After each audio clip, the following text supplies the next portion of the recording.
یہ ذکر پہلے آ چکا ہے کہ لوط علیہ السلام سیدنا ابراہیم علیہ السلام کے بھتیجے تھے۔ سیدنا لوط علیہ السلام کے باپ کا نام ہاران تھا، جو تارخ یعنی آزر کے بیٹے تھے۔ اللہ تعالی نے لوط علیہ السلام کا پورے قرآن میں 27 بار ذکر کیا ہے۔ یہ ذکر 14 سورتوں میں متفرق مقام پر آیا ہے۔ آپ کا والد آپ کے بچپن ہی میں فوت ہو گیا تھا، اس لیے آپ نے اپنے دادا آزر کے گھر اپنے چچا ابراہیم علیہ السلام کے ہاں پرورش پائی۔ یہی وجہ ہے کہ ابراہیم علیہ السلام کو ان سے بے حد محبت تھی۔ جس وقت پوری قوم سیدنا ابراہیم علیہ السلام کے خلاف اٹھ کھڑی ہوئی اور انہیں آگ میں ڈالا گیا، اس کٹھن وقت میں صرف لوط علیہ السلام ہی وہ شخصیت تھے جو آپ پر ایمان لا چکے تھے، جیسا کہ اللہ تعالی نے فرمایا فآمن له لوط، ان پر لوط ایمان لے آئے۔ پھر جب ابراہیم علیہ السلام نے ہجرت کی تو لوط علیہ السلام نے بھی ان کے ساتھ ہجرت کی۔ اللہ تعالیٰ فرماتے ہیں وقال انی مہاجر الی ربی انہ هو العزیز الحکیم، اور کہنے لگے کہ میں اپنے رب کی طرف ہجرت کرنے والا ہوں، وہ بڑا ہی غالب اور حکیم ہے۔ اس سے پہلے ہم ذکر کر آئے ہیں کہ جب ابراہیم علیہ السلام مصر سے فلسطین واپس چلے گئے تو آپ نے اپنے بھتیجے لوط کو سدوم بستی کی طرف بھیج دیا۔ یہ بحر مردار کے پاس ایک بستی تھی، تجارتی مرکز اور مسافروں کے لیے آرام کی جگہ تھی۔ یہ کافر قوم تھی، ان میں ایک بھی مومن نہیں تھا۔ اللہ تعالیٰ فرماتے ہیں فأخرجنا من كان فيها من المؤمنين فما وجدنا فيها غير بيت من المسلمين، پس جتنے ایماندار وہاں تھے ہم نے انہیں نکال لیا، اور ہم نے وہاں مسلمانوں کا صرف ایک ہی گھر پایا۔ یہ سب لوگ کافر تھے، لوگوں میں سب سے زیادہ فاسق اور فاجر تھے۔ ان لوگوں نے ایسی برائیاں ایجاد کی کہ ان سے پہلے کائنات میں کسی نے نہ کی تھیں۔ چنانچہ اللہ فرماتے ہیں اذ قال لقومه اتأتون الفاحشة ما سبقكم بها من احد من العالمین، جب لوط نے اپنی قوم سے کہا تم ایسی فحاشی اور بے حیائی کا ارتکاب کرتے ہو جو جہانوں میں تم سے پہلے کسی شخص نے نہیں کی۔ پھر اللہ فرماتے ہیں انکم لتأتون الرجال شہوة من دون النساء بل انتم قوم مسرفون، کیا تم عورتوں کو چھوڑ کر مردوں سے حاجت پوری کرتے ہو، بلکہ تم حد سے بڑھنے والی قوم ہو۔ اس کام یعنی اغلام بازی اور جنسی بے راہ روی کو قوم لوط نے شروع کیا، لیکن بعض کہتے ہیں یہ تو فطری چیز ہے اور بعض کہتے ہیں یہ جنات سے شروع ہوئی۔ بہرحال یہ فسق و فجور اور گھناؤنا جرم اسی قوم سے شروع ہوا۔ فرشتوں کی زبانی اللہ تعالی نے فرمایا اِنَّا أُرْسِلْنَا إِلَىٰ قَوْمٍ مُجْرِمِينَ، فرشتوں نے کہا کہ ہم گناہگار قوم کی طرف بھیجے گئے ہیں۔ پھر کہنے لگے إِلَّا آلَ لُوطٍ إِنَّا لَمُنَجُّوهُمْ أَجْمَعِينَ إِلَّا امْرَأَتَهُ قَدَّرْنَا إِنَّهَا لَمِنَ الْغَابِرِينَ، مگر خاندان لوط کہ ہم ان سب کو تو ضرور بچا لیں گے سوائے اس کی بیوی کے کہ ہم نے اسے رکنے اور باقی رہ جانے والوں میں مقرر کر دیا ہے۔ اسی طرح لوط علیہ السلام نے ان سے کہا أَتَأْتُونَ الذُّكْرَانَ مِنَ الْعَالَمِينَ، وتذرون ما خلق لكم ربكم من أزواجكم بل أنتم قوم عادون۔ کیا تم جہان والوں میں سے مردوں کے ساتھ شہوت رانی کرتے ہو اور تمہاری جن عورتوں کو اللہ نے تمہارا جوڑ بنایا ہے ان کو چھوڑ دیتے ہو، بلکہ تم ہو ہی حد سے گزر جانے والے۔ اللہ تعالیٰ نے قرآن میں کتنے ہی مقامات پر اس گناہ کی برائی اور قباحت بیان فرمائی ہے، اس لیے کہ یہ نہایت سنگین اور گھناؤنا جرم ہے۔ اللہ تعالیٰ فرماتے ہیں وَلُوطًا إِذْ قَالَ لِقَوْمِهِ أَتَأْتُونَ الْفَاحِشَةَ وَأَنْتُمْ تُبْصِرُونَ أَإِنَّكُمْ لَتَأْتُونَ الرِّجَالَ شَهْوَةً مِّن دُونِ النِّسَاءِ بل انتم قوم تجہلون۔ اور لوط کا ذکر کر جبکہ اس نے اپنی قوم سے کہا کہ کیا باوجود دیکھنے بھالنے کے پھر بھی تم بدکاری کرتے ہو؟ یہ کیا بات ہے کہ تم عورتوں کو چھوڑ کر مردوں کے پاس شہوت سے آتے ہو؟ حق یہ ہے کہ تم بڑی ہی نادانی کر رہے ہو۔ اللہ تعالیٰ نے اس قوم کی قبیح خصلتوں کا جتنا ذکر کیا ہے کسی اور قوم کا نہیں کیا۔ انہیں کافر، مجرم، جاہل اور حد سے بڑھنے والا کہا گیا، کہیں فضول خرچی کرنے والے اور فاسق کہا گیا۔ یہ تمام برائیاں ان میں موجود تھیں۔ اللہ تعالیٰ فرماتے ہیں وَلُوطًا إِذْ قَالَ لِقَوْمِهِ إِنَّكُمْ لَتَأْتُونَ الْفَاحِشَةَ مَا سَبَقَكُمْ بِهَا مِنْ أَحَدٍ مِّنَ الْعَالَمِينَ أَإِنَّكُمْ لَتَأْتُونَ الرِّجَالَ وَتَقْطَعُونَ السَّبِيلَ وَتَأْتُونَ فِي نَادِيكُمُ الْمُنكَرَ۔ اور لوط کو یاد کرو جب انہوں نے اپنی قوم سے کہا تم ایسی فحاشی کرتے ہو کہ تم سے پہلے کسی جہاں والے نے نہیں کی۔ کیا تم مردوں کے پاس بدفعلی کے لیے آتے ہو اور راستوں میں ڈاکے ڈالتے ہو اور مجالس میں نہایت برے کام کرتے ہو؟ یہ لوگ اس قدر خبیث تھے کہ بھری مجلس میں برے برے کام کرتے تھے۔ مثلا سب کی موجودگی میں زوردار آواز کے ساتھ ہوا خارج کرتے، پھر اپنی اس حرکت پر ہنستے۔ غرض یہ کہ برائی کی تمام تر صفات ان میں موجود تھیں۔ لوط علیہ السلام پھر بھی انہیں سمجھاتے رہے لیکن وہ جھٹلاتے ہی رہے۔ اللہ تعالیٰ فرماتے ہیں كذبت قوم لوط المرسلين إذ قال لهم أخوهم لوط ألا تتقون إني لكم رسول أمين فاتقوا الله وأطيعون وما أسألكم عليه من أجر إن أجري إلا على رب العالمين۔ قوم لوط نے پیغمبروں کو جھٹلایا جبکہ ان کے بھائی لوط نے ان سے کہا کہ تم اللہ کا خوف نہیں رکھتے۔ میں بلا شبہ تمہاری طرف امانت والا پیغمبر ہوں، البتہ اللہ سے ڈرو اور میری اطاعت کرو، اور اس کام پر میں تم سے کوئی اجرت اور مزدوری نہیں چاہتا۔ میرا اجر تو صرف اور صرف جہانوں کو پالنے والے کے ذمے ہے۔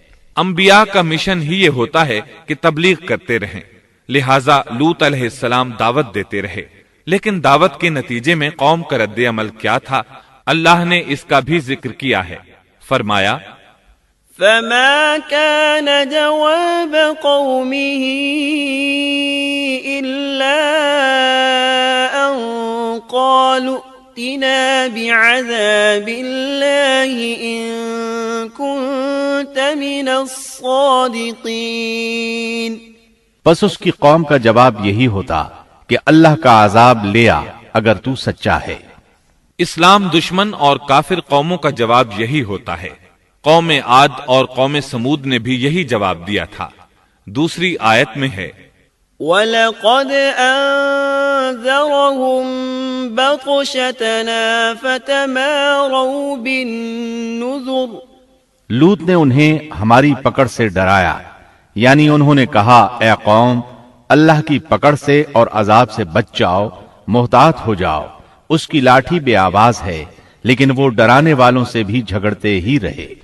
ایک اور آیت میں اللہ فرماتے ہیں وَمَا كَانَ جَوَابَ قَوْمِهِ إِلَّا أَن قَالُوا أَخْرِجُوهُم مِّن قَرْيَتِكُمْ إِنَّهُمْ أُنَاسٌ يَتَطَهَّرُونَ، اور ان کی قوم سے کوئی جواب نہ بن پڑا بجز اس کے کہ آپس میں کہنے لگے کہ ان لوگوں کو اپنی بستی سے نکال دو، یہ پاک باز بننے کی کوشش کرتے ہیں۔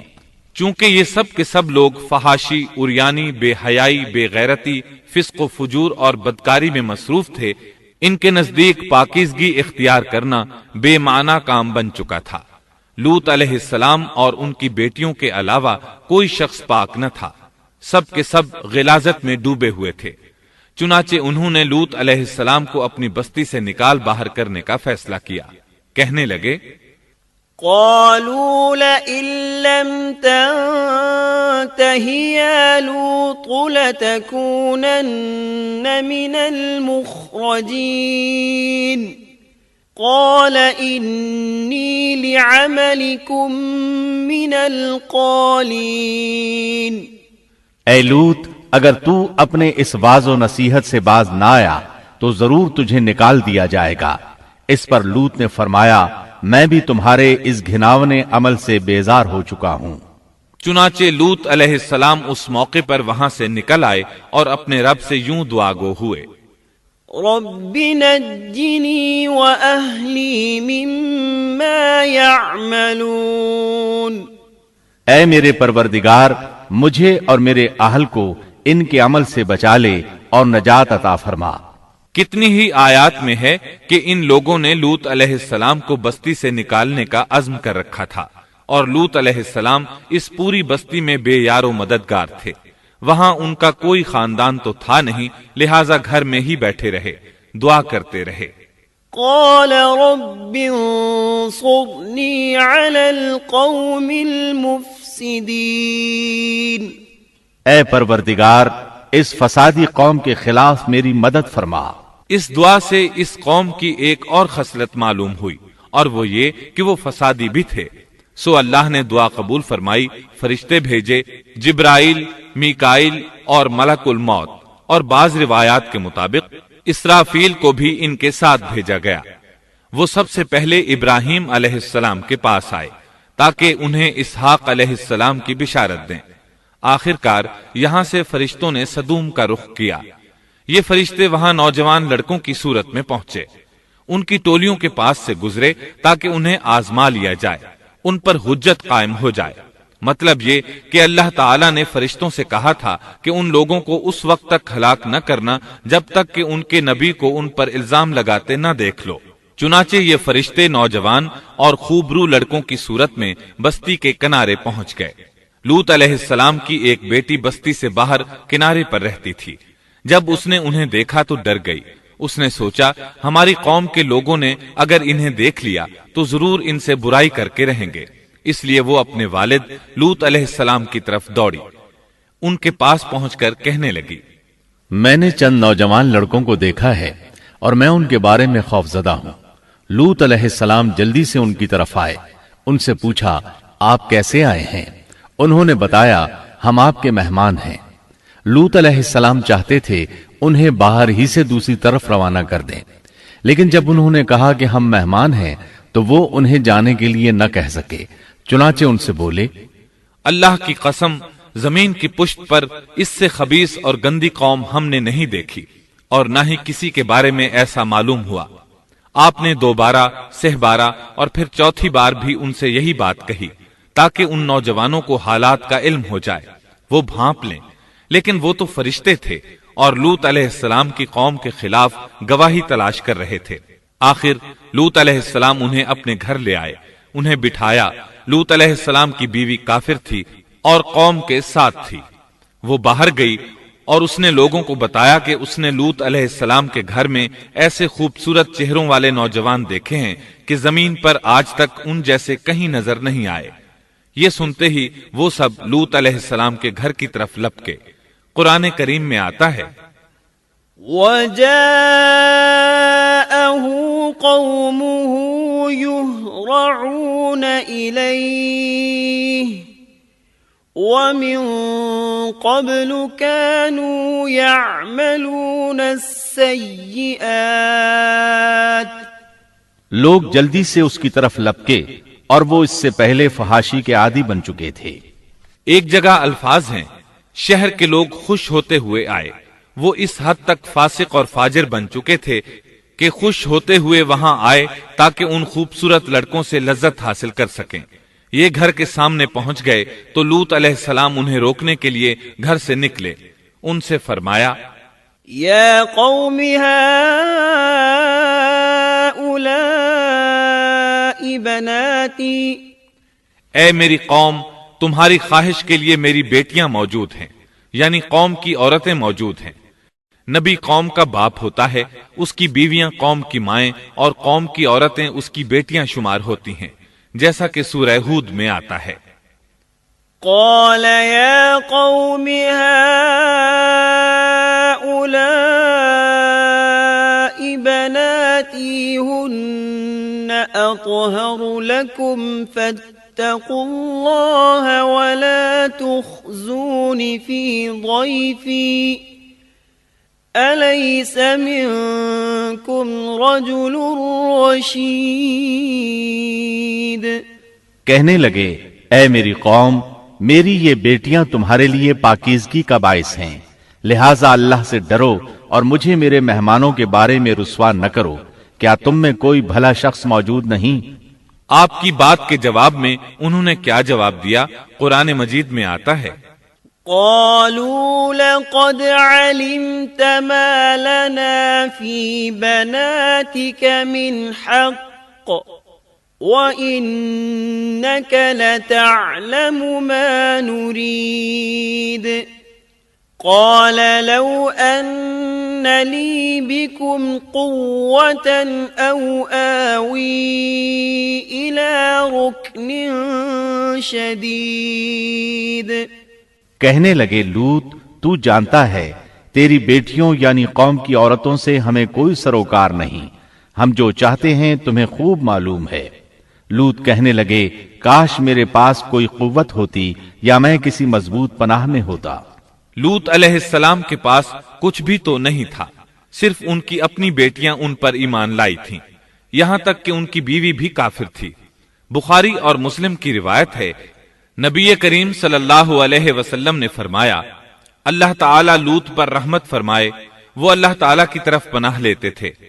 مفسرین کا کہنا ہے کہ لوط علیہ السلام کے بعد اللہ نے جو نبی بھیجا وہ کسی اونچے خاندان اور قبیلے کا چشم و چراغ ہوتا تھا جو اس کی حفاظت کرنے کے قابل ہوتا تھا۔ لوط علیہ السلام کے ساتھ کوئی مددگار نہیں تھا۔ ایک دوسرے مقام پر اللہ تعالیٰ فرماتے ہیں وَجَاءَ أَهْلُ الْمَدِينَةِ يَسْتَبْشِرُونَ قَالَ إِنَّ هَؤُلَاءِ ضَيْفِي فَلَا تَفْضَحُونَ وَاتَّقُوا اللَّهَ وَلَا تُخْزُونَ قالوا أولم ننهك عن العالمين قال هؤلاء بناتي إن كنتم فاعلين لعمرك إنهم لفي سكرتهم يعمهون اور شہر کے لوگ خوش ہوتے ہوئے آئے۔ لوط نے کہا یہ میرے مہمان ہیں، مجھے رسوا نہ کرو، اللہ سے ڈرو اور مجھے ذلیل نہ کرو۔ انہوں نے کہا کیا ہم نے تجھے جہان والوں کے بارے میں منع نہیں کیا؟ یعنی انہوں نے آپ کو تبلیغ وغیرہ سے بھی روک دیا تھا۔ لوط نے کہا اگر خواہش پوری کرنا چاہتے ہو تو میری بیٹیاں یعنی قوم کی عورتیں موجود ہیں، ان سے کر لو۔ اے پیغمبر تیری عمر کی قسم وہ لوگ اپنی مدہوشی میں مست تھے۔ اللہ تعالیٰ نے کسی انسان کی عمر کی قسم نہیں کھائی سوائے نبی کریم صلی اللہ علیہ وسلم کے، اور یہ اعزاز آپ کے شرف، عزت اور تکریم پر دلیل ہے۔ اب ان لوگوں نے گھر میں داخل ہونے کی تیاری کر لی۔ ادھر لوط علیہ السلام نے اپنے تینوں مہمانوں کی طرف دیکھا۔ آپ ان کے لیے فکر مند تھے، لیکن وہ یہ دیکھ کر حیران ہوئے بغیر نہ رہے کہ وہ تینوں بالکل بے فکر بیٹھے تھے۔ اس وقت کی کیفیت اللہ تعالیٰ نے قرآن مجید میں یوں بیان فرمائی ہے: قال انکم قوم منکرون قالوا بل جئناك بما كانوا فيه يمترون وأتيناك بالحق وإنا لصادقون۔ لوط کہنے لگے تم لوگ تو کچھ انجان سے معلوم ہو رہے ہو۔ اس پر وہ کہنے لگے ہم تو تیرے پاس وہ فیصلہ لائے ہیں جس میں اس قوم کو شک تھا، اور ہم تیرے پاس حق لے کر آ چکے ہیں اور بے شک ہم سچے ہیں۔ سورۃ العنکبوت میں اللہ تعالیٰ فرماتے ہیں: وَقَالُوا لَا تَخَفْ وَلَا تَحْزَنْ إِنَّا مُنَجُّوكَ وَأَهْلَكَ إِلَّا امْرَأَتَكَ كَانَتْ مِنَ الْغَابِرِينَ إِنَّا مُنزِلُونَ عَلَى أَهْلِ هَذِهِ الْقَرْيَةِ رِجْزًا مِنَ السَّمَاءِ بِمَا كَانُوا يَفْسُقُونَ۔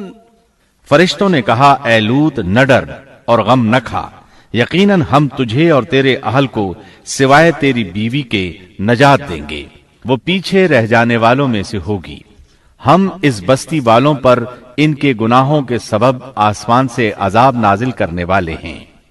انہوں نے یہ بھی کہا: قالوا يا لوط إنا رسل ربك لن يصلوا إليك۔ کہنے لگے اے لوط ہم اللہ کے بھیجے ہوئے فرشتے ہیں، یہ لوگ تجھ تک نہ پہنچ پائیں گے، یعنی تجھے تکلیف نہیں پہنچا سکیں گے۔ پھر ان میں سے ایک شخص نے اندر داخل ہونے کی کوشش کی۔ جبریل اٹھے، انہیں ایک ایسی ضرب لگائی کہ تمام کے تمام اوندھے ہو گئے۔ اس بارے میں اللہ کا فرمان ہے: وَلَقَدْ رَاوَدُوهُ عَنْ ضَيْفِهِ فَطَمَسْنَا أَعْيُنَهُمْ۔ انہوں نے لوط کو اس کے مہمانوں کے بارے میں پھسلانے کی کوشش کی تو ہم نے ان کی آنکھیں مٹا ڈالی۔ اللہ تعالیٰ سورۃ القمر میں فرماتے ہیں: فَذُوقُوا عَذَابِي وَنُذُرْ۔ پس میرا عذاب اور ڈرانا چکھو۔ وہ دھمکیاں دینے لگے اور واپس جاتے ہوئے کہنے لگے ہم تجھ سے کل نبٹ لیں گے۔ انہوں نے سزا محسوس بھی کر لی لیکن پھر بھی توبہ نہ کی۔ اس وقت فرشتوں نے کہا: إِنَّ مَوْعِدَهُمُ الصُّبْحُ أَلَيْسَ الصُّبْحُ بِقَرِيبٍ۔ یقیناً ان کے وعدے کا وقت صبح کا ہے، اور کیا صبح بالکل قریب نہیں؟ صبح تک انہیں مہلت مل گئی۔ فرشتوں نے کہا: فَأَسْرِ بِأَهْلِكَ بِقِطْعٍ مِّنَ اللَّيْلِ وَاتَّبِعْ أَدْبَارَهُمْ وَلَا يَلْتَفِتْ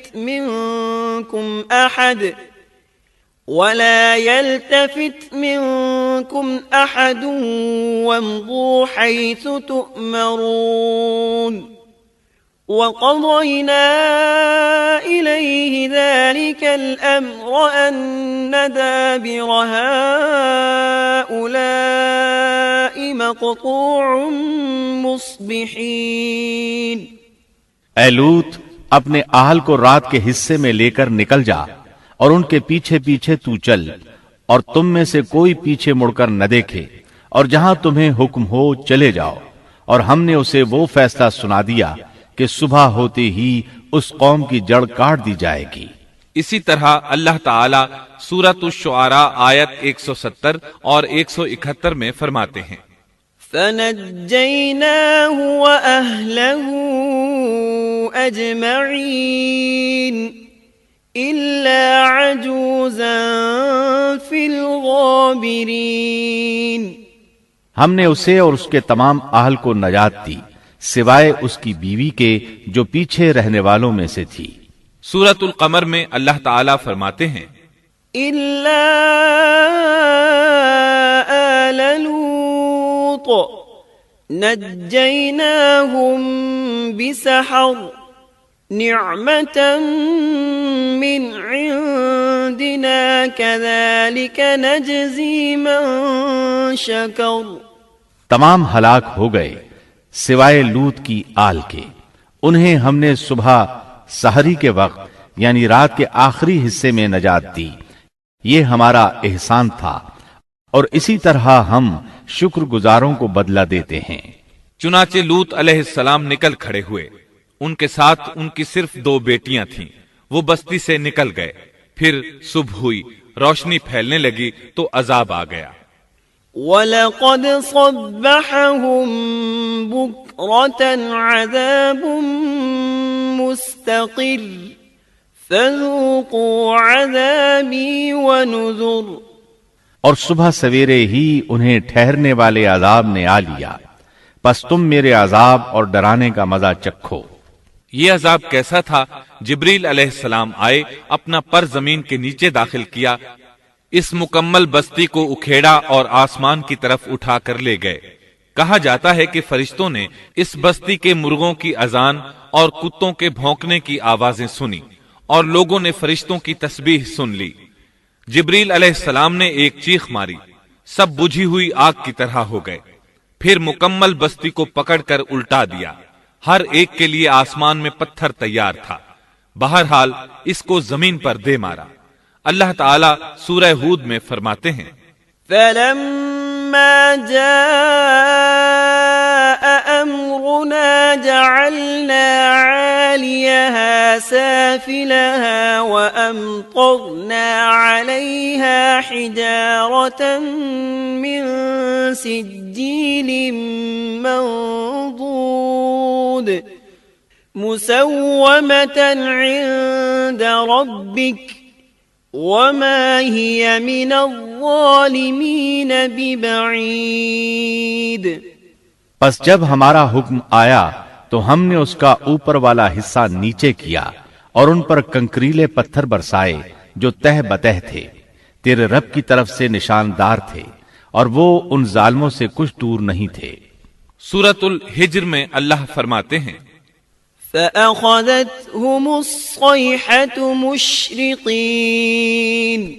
فَجَعَلْنَا عَالِيَهَا سَافِلَهَا وَأَمْطَرْنَا عَلَيْهِمْ حِجَارَةً مِّن سِجِّيلٍ روشنی ہوتے ہی انہیں بڑے زور کی چیخ نے پکڑ لیا، پھر ہم نے اس کا بلند حصہ نیچے کیا اور ان پر کنکر والے پتھر برسائے۔ سورۃ الشعراء میں اللہ فرماتے ہیں وَأَمْطَرْنَا عَلَيْهِمْ مَطَرًا فَسَاءَ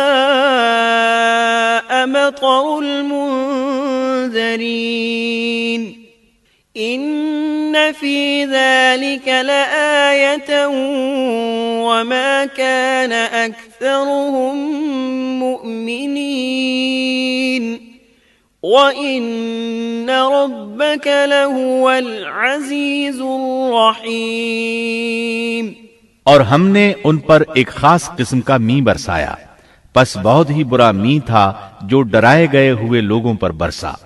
یہ ماجرا بھی سراسر عبرت ہے، ان میں سے بھی اکثر مسلمان نہ تھے۔ بے شک تیرا پروردگار وہی ہے، غلبے والا، مہربانی والا۔ سورۃ النجم میں اللہ فرماتے ہیں وَالْمُؤْتَفِكَةَ أَهْوَىٰ فَغَشَّاهَا مَا غَشَّىٰ فَبِأَيِّ آلَاءِ رَبِّكَ تَتَمَارَىٰ هذا نذير من النذر الأولى اور اس نے الٹائی ہوئی بستیاں گرا دی، پھر ان کو اس چیز سے ڈھانپا جس سے بھی ڈھانپا، مطلب یہ کہ ان پر پتھروں کی بارش برسائی، پس تم اپنے رب کی کون کون سی نعمتوں میں جھگڑو گے۔ یہ شخص بھی پہلے ڈرانے والوں کی طرح ایک ڈرانے والا ہے۔ اس طرح یہ بستی سدوم باہر مردار کے علاقے میں تہس نہس ہو گئی، اور اس کے آثار و نشانات قیامت تک کے لیے چھوڑ دیے گئے ہیں۔ ان نشانات کو اسی لیے باقی چھوڑا گیا ہے کہ سارا جہان ان کو دیکھ کر عبرت پکڑے، فحاشیوں سے باز آ جائے، خاص طور پر سب سے بڑی فحاشی جو قوم لوط کا عمل تھا اس سے باز آ جائیں۔ سیدنا لوط علیہ السلام کے اس قصے میں قرآن حکیم اور احادیث نبوی سے یہ بات ثابت ہوتی ہے کہ سیدنا لوط علیہ السلام جس قوم کی طرف مبعوث کیے گئے تھے وہ قوم اخلاق کے اعتبار سے بالکل ختم ہو چکی تھی، اور اب اس کی اصلاح ناممکن ہو چکی تھی۔ اس قوم نے اپنے جرم کو جرم بھی نہیں سمجھا تھا۔ عام مقامات پر اعلانیہ بے حیائی کرنا ان کا مشغلہ تھا۔ یہ ایسا عمل تھا جس کی ماضی میں کوئی نظیر نہیں ملتی۔ مردوں کا مردوں سے اختلاط اور عورتوں کا عورتوں سے، یہ ایسا فعل تھا جو جنگل کے وحشی جانور بھی نہیں کرتے۔ یہی وجہ تھی کہ یہ قوم اپنے میں سے کچھ نیک لوگوں کو بھی برداشت نہیں کرتی تھی۔ وہ انہیں نیکی اور شرافت کی دعوت دیتے تھے، اسی لیے وہ ان کے سخت مخالف ہو گئے تھے۔ قرآن کریم نے اس قوم کے 3 بڑے جرائم کا ذکر کیا ہے۔ یہ کہ تم مردوں سے بدفعلی کرتے ہو، مسافروں کو لوٹ لیتے ہو، عام مجلسوں میں اعلانیہ فحاشی کرتے ہو۔ ان 3 گناہوں میں سے سب سے پہلا گناہ بدترین گناہ تھا۔ یہ گناہ اس قوم سے پہلے کسی نے نہیں کیا تھا، گویا وہ اس گناہ کو ایجاد کرنے والے تھے، اور یہ گناہ زنا سے بھی زیادہ شدید ہے۔ قرآن کریم اور احادیث کی روح سے اغلام بازی ایک بدترین گناہ ہے۔ احادیث میں اس گناہ کی مختلف سزائیں آئی ہیں۔ ایک روایت میں ہے کہ فاعل اور مفعول دونوں کو قتل کر دو۔ بستی سدوم عذاب کے نزول سے قبل کن حالات سے دوچار تھی، سورۃ الزاریات آیت 35 اور 36 میں یوں بیان ہوا ہے: پھر ہم نے ان سب لوگوں کو نکال لیا جو اس بستی میں مومن تھے، یعنی لوط علیہ السلام اور ان پر ایمان لانے والے، سو ہم نے اس بستی میں سوائے ایک گھر کے مسلمانوں کا کوئی گھر نہ پایا۔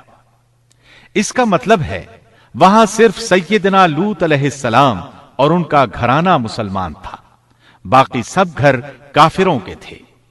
اللہ تعالیٰ کسی قوم کی مکمل تباہی کا فیصلہ اس وقت تک نہیں کرتے جب تک کہ اس قوم میں کچھ قابل لحاظ بھلائی موجود ہو، مگر جب قوم کا حال یہ ہو جائے کہ اس میں بھلائی آٹے میں نمک کے برابر بھی باقی نہ رہے، تو ایسی صورت میں اللہ کا قانون یہ ہے کہ نبی اور اس پر ایمان لانے والوں کو اپنی قدرت خاص سے کسی نہ کسی طرح بچا لیا جاتا ہے، اور باقی لوگوں کے ساتھ وہی معاملہ کیا جاتا ہے جو ہوش مند تاجر اپنے ٹوکرے کے گلے سڑے پھلوں کے ساتھ کرتا ہے۔ اچھے پھل ان میں سے نکال لیتا ہے اور سڑے ہوئے باہر پھینک دیتا ہے۔ عذاب کے بعد اللہ تعالیٰ نے اس شہر کے کھنڈرات کے بارے میں سورۃ الزاریات آیت 37 میں یوں فرمایا ہے: اس عذاب کے بعد ہم نے وہاں بس ایک نشانی ان لوگوں کے لیے چھوڑ دی جو دردناک عذاب سے ڈرتے تھے۔ اس نشانی سے مراد بحیرہ مردار ہے۔ اس کا جنوبی علاقہ آج بھی ایک عظیم تباہی کے آثار پیش کر رہا ہے۔ ماہرین آثار قدیمہ کا خیال ہے کہ قوم لوط کے 5 بڑے شہر شدید زلزلے سے زمین میں دھنس گئے تھے، اور ان کے اوپر بحیرہ مردار کا پانی پھیل گیا تھا۔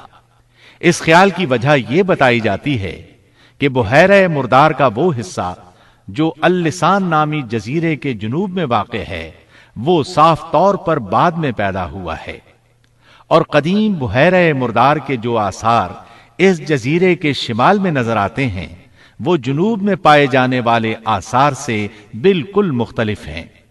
ماہرین آثار قدیمہ نے اس سے یہ بات اخذ کی ہے کہ جنوب کا حصہ پہلے اس بحیرہ کی سطح سے بلند تھا، بعد میں زلزلے سے دھنس کر زمین کے نیچے چلا گیا۔ اس دھنسنے کا زمانہ بھی 2000 برس قبل مسیح کے قریب معلوم ہوتا ہے، اور یہ زمانہ تاریخ کے اعتبار سے سیدنا ابراہیم علیہ السلام اور سیدنا لوط علیہ السلام کا زمانہ ہے۔ 1965 عیسوی میں آثار قدیمہ کی ایک امریکی ٹیم کو اللسان جزیرے پر ایک بہت بڑا قبرستان ملا۔ اس میں 20,000 سے زائد قبریں تھیں۔ اس سے اندازہ ہوتا ہے کہ قریب ہی کوئی بڑا شہر آباد تھا۔ اس لیے عین ممکن ہے کہ جس شہر کا یہ قبرستان ہے وہ بحیرہ میں غرق ہو چکا ہو۔ بحیرہ کے جنوب میں جو علاقہ ہے اس میں اب بھی ہر طرف تباہی کے آثار موجود ہیں، اور زمین میں گندھک، رال، کول تار اور قدرتی گیس کے اتنے بڑے ذخائر پائے گئے ہیں کہ ان کو دیکھ کر یقین ہو جاتا ہے کہ کسی وقت بجلیوں کے گرنے سے یا آتش فشاں کا لاوا نکلنے سے یہاں آگ پھٹ پڑی تھی۔ اللہ تعالیٰ سورہ ہود کی آیت 83 میں ارشاد فرماتے ہیں، پتھراؤ کا یہ عذاب آج بھی ظالموں سے دور نہیں۔ مطلب یہ کہ جو قوم اس قوم کی طرح ظلم اور بے حیائی پر جم جائے وہ اپنے آپ کو اس جیسے عذاب سے دور نہ خیال کرے۔